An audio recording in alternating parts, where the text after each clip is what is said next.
Euh, Cette journée, elle m'est chère. Je me suis engagé dans ce projet avec plusieurs de mes camarades. On était une vingtaine. On a monté tout ça avec l'aide de plusieurs anciens élèves qui ont su nous apporter, qui ont su nous transmettre quelque chose de très important au sein de notre école, la transmission. Chers visiteurs, Monsieur Mathieu Lefebvre, ministre délégué chargé de la transition écologique, va donner une allocution en salle de conférence. Merci Sandy. Mauvais timing. Mais du coup, cet événement se veut le reflet de notre école, le reflet de notre communauté. Nous avons eu la chance de déambuler un petit peu dans les allées et on a tout vu, on a vu de l'énergie, on a vu de l'industrie lourde, je vois ArcelorMittal juste devant moi, on a vu Seb, on a vu plusieurs d'autres maisons de luxe et autres entreprises françaises. Aujourd'hui, on sait que l'industrie, c'est quelque chose d'important.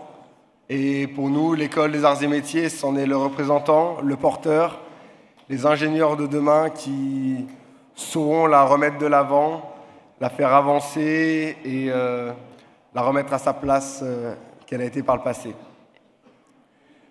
Cette édition, elle n'aurait pas été possible sans plusieurs personnes. J'en ai parlé tout à l'heure, mes différents camarades qui m'ont épaulé, qui nous ont aidés, on a énormément travaillé durant près de 9 mois. Mais aussi les anciens élèves, les archis, comme on les appelle par chez nous, qui ont su nous donner les bons conseils au bon moment, nous donner les bons contacts au bon moment. Je pense notamment à Joseph Sola, qui nous a beaucoup aidés sur les conférences. Je pense à Philippe Lost, pour qui cette clôture est possible. Je pense à beaucoup d'autres que je ne vais peut-être pas citer. Je pense à l'école qui a su nous aider aussi dans le démarchage. Et je pense à la Société des anciens élèves en général, qui est là pour les différentes passations. Pour clôturer ce forum, nous avons l'honneur d'inviter M. Lefebvre, ministre délégué à la transition écologique. Je vous invite sur scène, monsieur. Merci à vous. Merci de votre accueil. Bonjour à toutes et à tous. Monsieur le ministre, cher Sébastien, chers étudiants, chères étudiantes, chères entreprises présentes, et elles sont nombreuses, chers organisateurs. D'abord, merci. Merci aux élèves des arts et métiers pour ce 46e forum. Merci pour votre présence nombreuse. Vous êtes, je crois, près de 4000 étudiants réunis aujourd'hui avec près de 1000 recruteurs de 160 entreprises, des startups aux grands groupes, du luxe à l'énergie, en passant par la métallurgie et le numérique. Je voudrais tout d'abord vous dire le plaisir que j'ai d'être aux côtés de Sébastien Martin pour cet événement à double titre. D'abord parce que le ministre en charge de l'industrie est un défenseur inlassable du tissu industriel de notre pays et singulièrement de sa région pour laquelle il a fait beaucoup de choses, et je pense que nous avons beaucoup de chance de l'avoir à l'échelle nationale, espérant qu'il pourra faire au niveau national ce qu'il a fait au niveau régional. Et j'étais avec lui vendredi dernier dans une usine dans sa circonscription, en tout cas, dans son bassin électoral à Alério, avec des jeunes entrepreneurs qui ont fondé une usine de recyclage de plastique et qui ont commencé dans un four à pizza à Aubervilliers, et qui ont fini par élaborer les sièges des Jeux Olympiques de Paris à base de plastique recyclé. Et avec Sébastien Martin, on partage cette conviction que opposer l'industrie et la responsabilité, opposer le développement économique au développement écologique, c'est une absurdité. Alors au moment où la plupart d'entre vous s'apprêtent à intégrer le monde du travail, s'apprêtent à intégrer, comme vous me l'avez dit, la vraie vie, mais la vraie vie, elle a déjà commencé pour vous. Je voudrais vous dire combien nous vous soutenons dans cette démarche et combien le gouvernement déploie tous ses efforts pour faire en sorte qu'on cesse d'opposer idéologiquement, avec dogmatisme, l'industrie et la responsabilité, l'économie et l'écologie. Dans notre pays aujourd'hui, une usine sur 2 qui ouvre est une usine verte et les emplois y croissent 2 fois plus rapidement qu'ailleurs. Et si on pense qu'on va s'adresser à la jeunesse de France que vous représentez sans délivrer un message de responsabilité, sans perspective éthique, si on pense qu'on va s'adresser à la jeunesse de France sans réfléchir aux limites de notre planète, je pense qu'on se trompe lourdement. Et il me semble qu'au seuil de votre vie professionnelle, mais peut-être me trompe, il est très important d'avoir cette perspective de durabilité et cette perspective, j'allais dire téléologique, en tout cas de sens dans laquelle vous allez inscrire votre démarche professionnelle. Vous n'êtes peut-être plus, et je crois que vous n'êtes plus comme les générations précédentes qui parfois pouvaient avoir la croissance comme seul but. Vous avez aussi la durabilité, l'éthique et la responsabilité chevillées au corps. Ce sont les valeurs de votre école et il me semble que nous devons les promouvoir.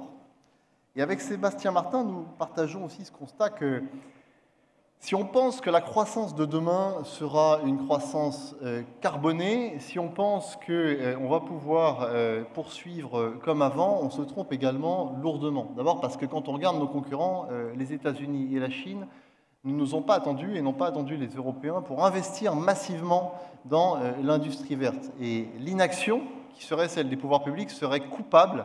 Et je le dis, si nous n'aidions pas l'industrie française à faire sa mue technologique en vue de plus de durabilité, mais surtout nous nous priverions de leviers et de marchés extrêmement importants et on ne ferait qu'accroître le différentiel de compétitivité avec les grandes puissances chinoises et américaines.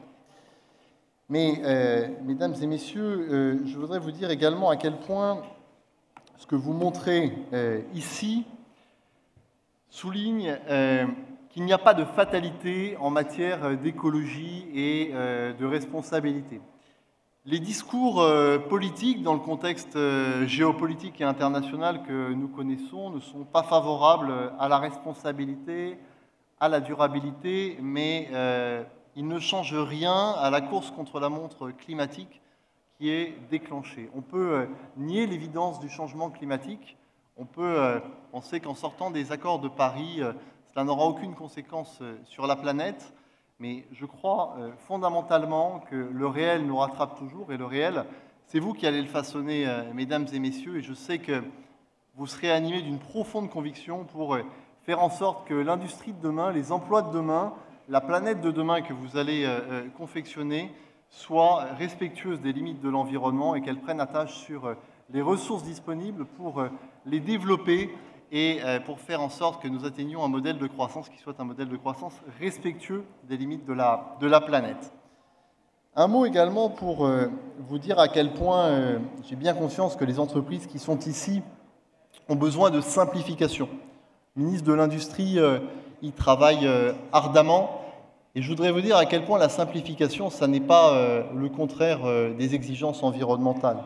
Simplifier, ça n'est pas détricoter ou ça n'est pas déréguler, ça n'est pas renier nos ambitions environnementales.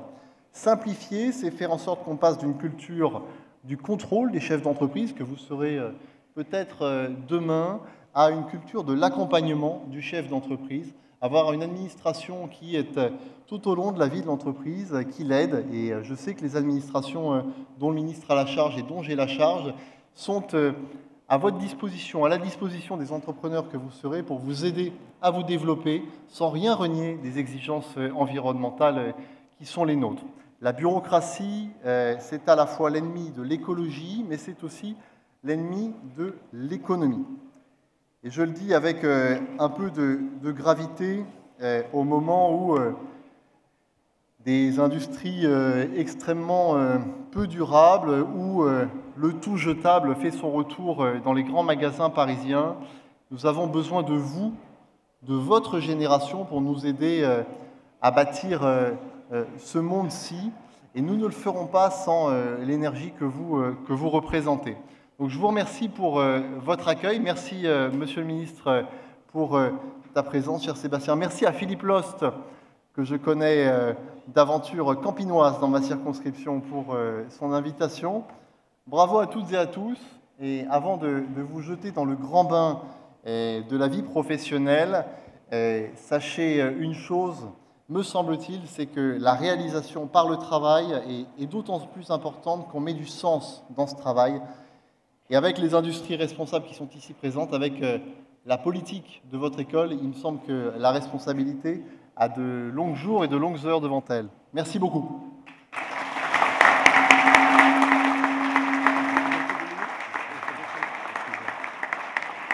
Merci à vous, Monsieur le ministre. Une fois n'est pas coutume, nous avons un cadeau à vous remettre. On a pu échanger sur le fait que vous connaissez un peu moins bien notre école. Pour ça, on a envie de vous offrir notre livre d'or qui retrace notre histoire, qui explique nos traditions et qui explique notre école historiquement. Merci pour votre présence.